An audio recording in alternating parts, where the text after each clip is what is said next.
Hello everybody, class 8 की worksheet आ गई है बेटा। पहली वर्कशीट है क्लास 8 की सोशल साइंस की एसएसटी की। आज हम पढ़ने वाले हैं 11 सितंबर 2020 को संसाधनों से परिचय। किस चीज़ को हम संसाधन कहते हैं और संसाधन का मतलब क्या होता है। अपने आसपास उपलब्ध संसाधनों की सूची बनाइए और उन्हें निम्न तालिका में लिखिए। घर बनाने में प्रयोग होने वाली सामग्री कौन सी होती है बच्चा?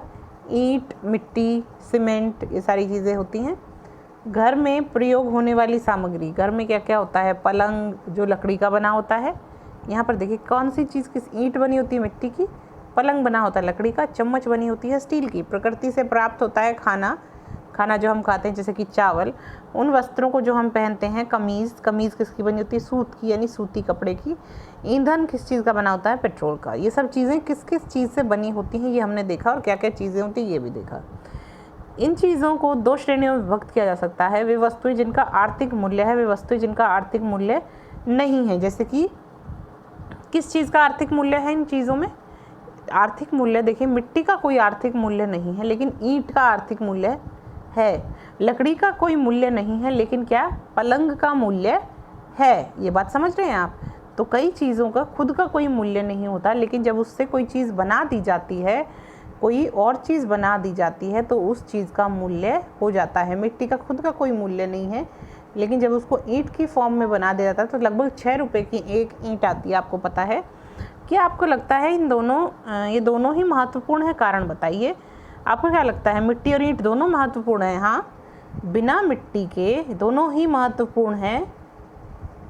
ये दोनों ही महत्वपूर्ण है क्योंकि बिना मिट्टी के ईंट नहीं बन सकती। बिना मिट्टी के ईंट नहीं बन सकती। कोई दिक्कत समझने में? यानी कि दोनों ही चीज़ें ज़रूरी हैं। अगर ईंट आप ज़रूरी मानते हो, मिट्टी को ज़रूरी नहीं मानते, तो बिना मिट्टी के क्या ईंट बनेगी? ईंट थोड़ी बनेगी। चलिए नेक्स्ट। समय और तकनीक दो महत्वपूर्ण घटक हैं जो किसी वस्तु को संसाधन के रूप में परिवर्तित कर देती है। किसी भी चीज़ का संसाधन बनाने के लिए हमें उसमें क्या डालना पड़ता है? समय और कोई ना कोई तकनीक। उदाहरण के लिए जंगल में उत्पन्न किसी औषधि पौधे शायद कोई वाणिज्यिक मूल्य ना हो। वाणिज्यिक मूल्य मतलब उसको मार्केट में ना बेचा जा सकता हो, परंतु समय और तकनीक की मदद से जब कोई दवाई बनाने वाली कंपनी उससे दवाई बना देती है और उससे अपना पेटेंट करा लेती है, यानी कि ये किस दवाई की खोज हमने की है ऐसा लिख लेती है, लिखवा देती है वहाँ पर, तो वह क्या बन जाती है? वह छोटा सा औषधि का पौधा क्या बन जाता है? संसाधन बन जाता है। तकनीकी पेटेंट क्या होता है ये आप समझाने वाले हैं। जब भी आप कोई नई चीज़ करते हैं जो दुनिया में कभी किसी ने नहीं की, तो आपको उसका क्या कराना पड़ता है? पेटेंट कराना पड़ता है। बच्चे, हमें उसका क्या कराना चाहिए? पेटेंट, ताकि सबको पता रहे ये चीज़ पहली बार किसने सोची थी या किसने की थी।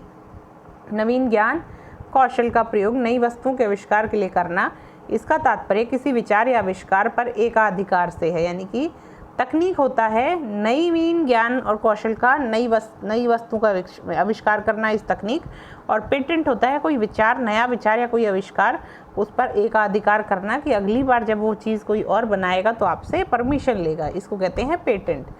आपने परिवारजनों ने उन संसाधनों के बारे में जानने की कोशिश कीजिए और उनकी सूची बनाइए जिनका प्रयोग आज आप कर रहे हैं परंतु वे पहले उपलब्ध नहीं थे। देखिए एसी है, जो एसी है, कूलर है, क्या ये पहले उपलब्ध थे? ये चीज़ें पहले उपलब्ध नहीं थी। अब देखिए जो एलपीजी के सिलेंडर हैं, एलपीजी के सिलेंडर हैं जिनसे घर पे आजकल खाना बनता है, जो कि सबके घरों में है। पहले एलपीजी के सिलेंडर नहीं मिलते थे, पहले ये सिलेंडर नहीं मिलते थे। एलपीजी काफ़ी महंगी थी। ये बात समझ रहे हैं आप? सोचिए किस वजह से आज हम इसका उपयोग कर पा रहे हैं? दो चीज़ों की वजह से। हमने अपना समय लगाया और ऐसी तकनीक बनाई जिससे हम उस एलपीजी से खाना बना सकते हैं जिसको पेट्रोल से निकाला जाता है। ये बात समझ रहे हैं? तो हमने दो चीज़ें लगाई। क्या लगाया? तकनीक और समय, जिसके कारण हम इनका आज इस्तेमाल कर पा रहे हैं। उपरोक्त गतिविधियों के आधार पर निम्नलिखित प्रश्नों के उत्तर दीजिए। किसी वस्तु के संसाधन के रूप में परिवर्तित होने के लिए किन आवश्यकताओं का होना आवश्यक है? अगर किसी वस्तु को आपने संसाधन बनाना है तो उसमें क्या डालना पड़ता है? उसमें लगाना पड़ता है समय और तकनीक। ठीक है बच्चे, आप इसको यहाँ से लिखेंगे, इस आंसर को यहाँ पर। यह है आंसर नंबर जो भी है आपका, 1 2 3 जो भी है। ठीक है बच्चे, ये आंसर लिखेंगे आप। अगला क्वेश्चन, हाँ क्वेश्चन नंबर 1 है बच्चे, ये क्वेश्चन नंबर 1। नेक्स्ट क्वेश्चन, कोई वस्तु संसाधन के रूप में किन घटकों के कारण परिवर्तित होती है? अपने आसपास के उदाहरण दीजिए। किन घटकों के कारण उपस्थित होती है? समय और तकनीक के कारण, है ना?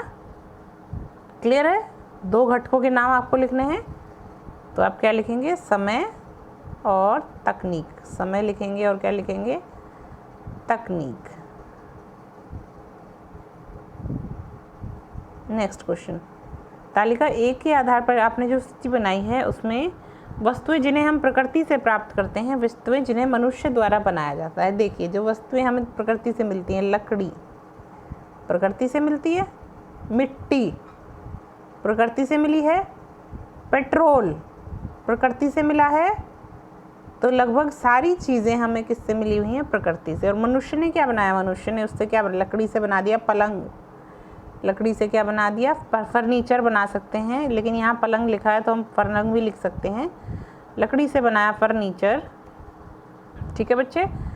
और मिट्टी से बना दी ईंट, स्टील से बना दिए बर्तन, तो ये हो गया मानव निर्मित और ये हो गया प्रकृति निर्मित। आई होप आपको वर्कशीट समझ में आई है अच्छी तरह। संसाधन का मतलब क्या होता है, और किसी भी चीज़ को संसाधन बनाने के लिए हमें समय देना पड़ता है, उसमें समय लगाना पड़ता है और कोई नई तकनीक का आविष्कार करना पड़ता है। आई होप ये वर्कशीट समझ में। मिलते हैं अगली वर्कशीट में। बाय बच्चों।